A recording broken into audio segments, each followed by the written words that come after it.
Arratsaldeon guztioi, gure lehenengo gonbidatua Josu Jimenez Maia da, Nafarroatik dator eta hilabete honetarako kurtso edo ikastorei buruz hitz egitera dator. Arratsaldeon, Josu. Bai, zurire. Ondo? Bai, aitzongi, bai. Ondo hasi duzute kurtsoa aurten? Bai, indartxu. Hasi ere, bai.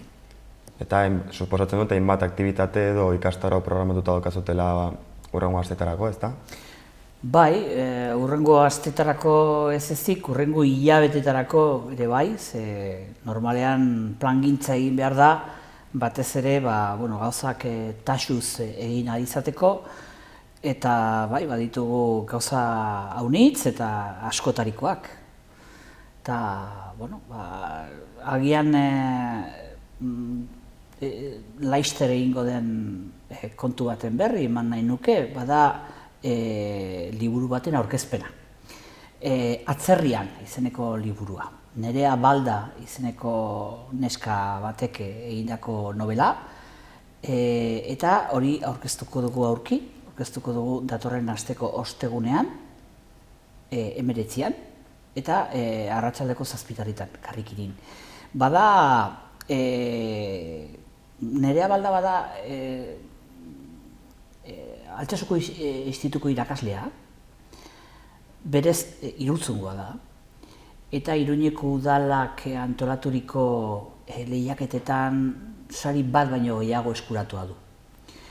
Eta aurten egin du novela bat, Ramiro Pinilla sariketan hautatua izan dena, eta nik uste dut oso interesgarria dela. Ze, haunitzetan jendeak, esaten du euskarazko literaturan, euskarazko nobeletan, agian novela batzuk direla oso errazak, edo ez dutela igual gehiegizko mailarik. Nik esango nuke liburu hontan irakurleak aurkituko duela liburu exigente bat, baina aldi berean oso interesgarria.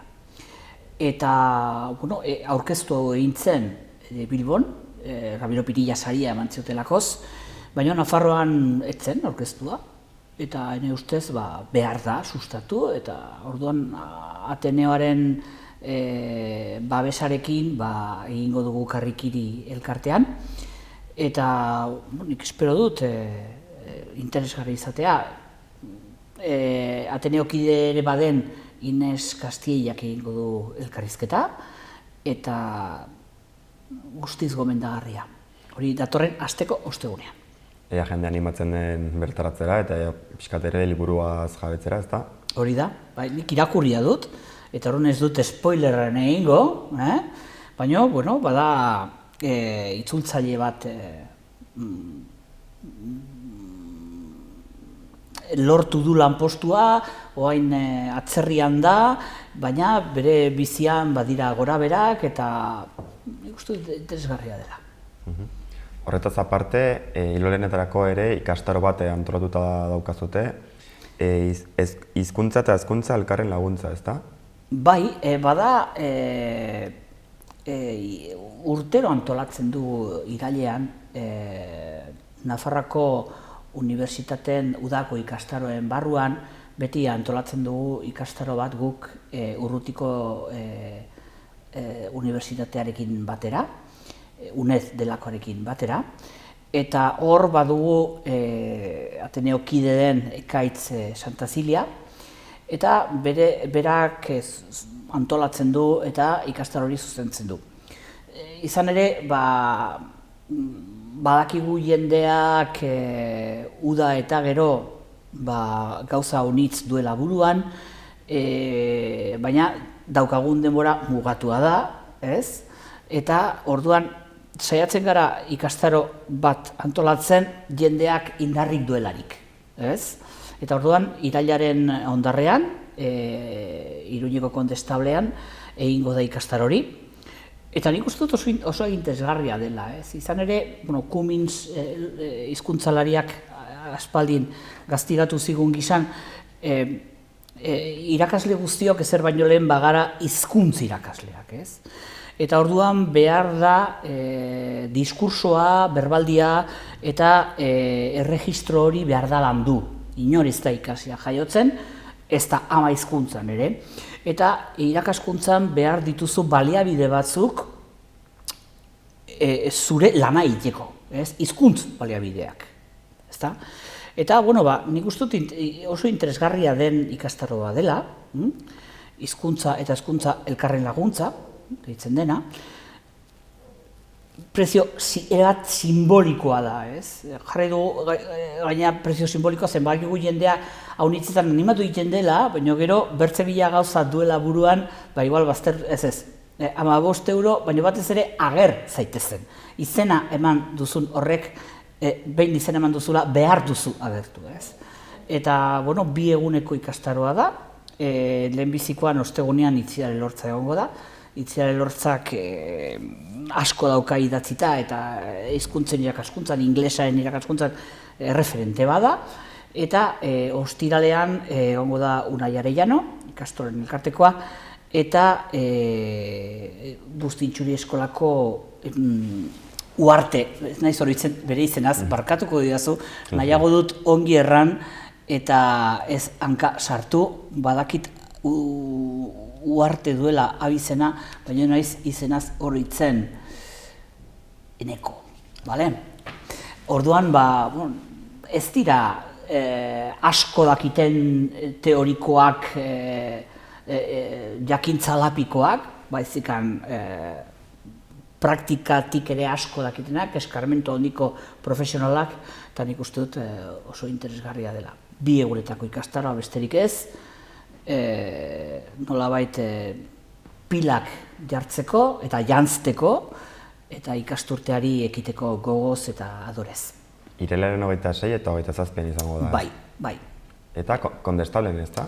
Bai, kondestable jauregian. Hori bai, izena eman behar da UNED-en web horriaren bidez, eta, arratsaldeko 5 aurrera, eta 2 egun trinkoak dira, baina nik uste dut merezi duela. Edonorentzat zuzenduta den ikastara da? Batez ere, irakaskuntza munduan ibiltzen garenontzako, baina beti ere interesa duen edonorentzat. Eta komentatu duzun bezala, helburu nagusia da hizkuntza eta hezkuntzaren arteko elkarlana sustatzea jendeari, ez da? Bereiek ere jakiteko komunikatzen, ez da? Bai, hor bada irakasle batzuen artean bada ustezko iritzi bat, eta da, ni matematika irakaslea naiz, edo ni naturzientzia irakaslea naiz, eta orduan matematika irakaslea naizenez, berez, irakasle ona naiz. Agian asko dakizu matematikari buruz, baina behar dituzu ere hizkuntz baliabideak zure diskursoa antolatzeko eta zure berbaldia eraginkor izan dadin. Orduan, irakasle oro, espezialista izanagatik, ezer baino lehen hizkuntz irakaslea da, hasteko eta behin.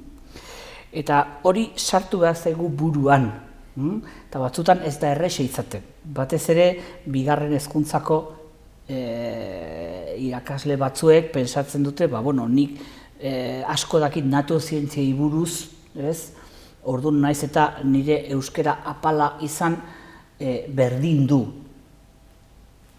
Zure euskara makala baldin bada, transmitituko dituzun edukiak nekez transmitituko dituzu modu eraginkor batez. Orduan, ez gaitezen engaina. Osongi. Eta honetaz aparte baita ere, suposatzen dut irailetik urria edo azarora ere beste hainbat ekitaldi edo zita importantea dukazutela. Lehenago, nahi nuen aipatu, badugula poesia talde bat, eta poesia talde hori pasaden urtetik datorren talde bada, Jose Miguel Bidador du izena.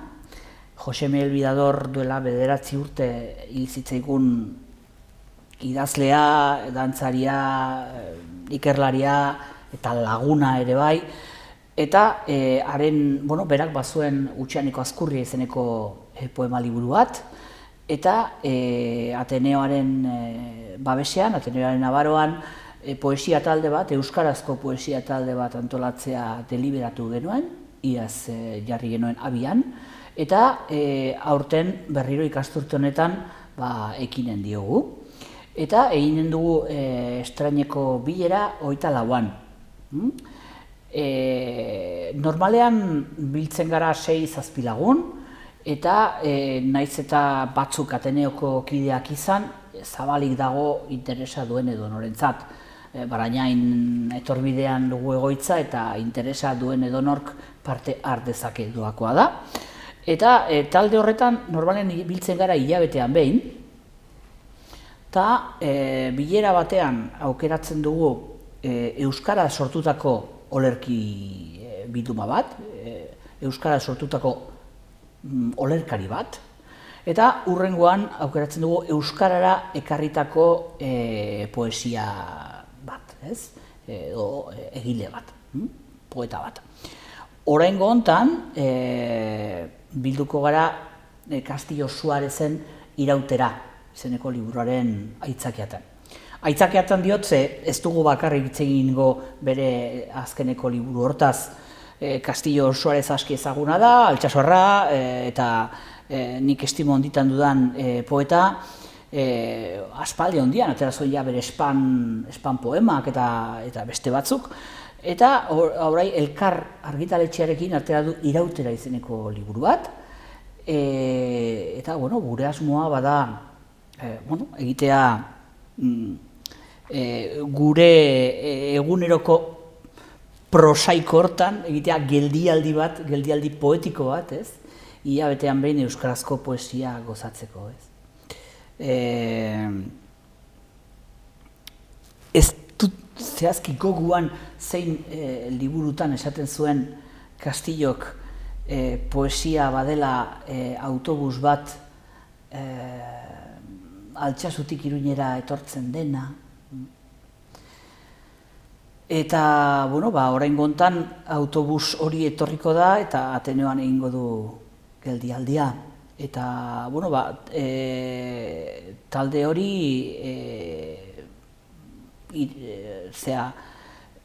ez da olako talde, ez dakit nola esan, zurrun eta zorrotza. Nik animatu nahi dut jende berria ere sardadin, poesia maite baduzu, poesia irakurtzea gustatzen bazaizu, edo poesia gozatzen ikasi nahi baldin baduzu, edo are poemaren bat idaztera ausartu bazara, hor duzu gordeta, inori erakutsi gabe, zaitez gurera, eta nik uste dut elkarrengandik ere asko ikasten dugula, ez dira saio magistralak, eta nik uste dut giro polita dagoela eta aitzakea polita. 24an 7:00 Ateneoan. Osongi. Josu, ez dakit beste geiren bat ola komentatu niko zenukeen, edo... Poesiaren aritik, ari garela, agian gustatu litzaidake aipatzea urrirako bada ere, urriaren 3an, Iruñeko Kondestable, Jauregian, izanen dugula munduko poesia kaia. Beñat Sarasolaren ekimenez, munduko poesia kaierak izeneko poeta bilduma egin da, hainbat urtez atera dira, euskarara ekarritako munduko poesiak. Eta hor dugu Idia Vilariño, Krakel eta beste inbeste. Eta, 30 liburutxo atera dire, eta orain geldialdi bat eginda, munduko poesia kaierak bilduma hortan eginda geldialdi bat, eta liburu horietatik ateratako pasarteekin egiten da munduko poesia kaia izeneko ikuskizuna. Arte plastikoak, poesia, antzerkia, ekitaldi hibrido bat da, iraganden asteartean Donostiako Victoria Eugenia antzokian estraineko eskaini zen, eta Nafarroara ere ekarriko dugu, Iruñeko udalarekin dugun hitzarmenari esker, elkarlanari esker, eta hori horrela urriaren 4an Kondestablen izango dugu munduko poesia gaia. Oso interesgarria, oso galdu ezin daiteken ekitaldi horietako bat da, ez? Eta, Jose Luis Otamendi poeta ezaguna arituko da errezitatzen, eta orduan nik uste dut, poesia maite dugunontzat ezinbesteko erreferentzia bat dela. Espero dugu jendea ekitaldi edo aktivitate hauetara asko animatzea eta batez ere publikoa betetzea, Kondestablen, bai beste hainbat tokitan, eta hurrengo hilabeteetan berriz ere balorazioa edo kronika bat egitera etorri baldin baduzu, gonbidatuta zaudela, Josu. Oso ongi, mila esker honitz. Mila esker. Bai.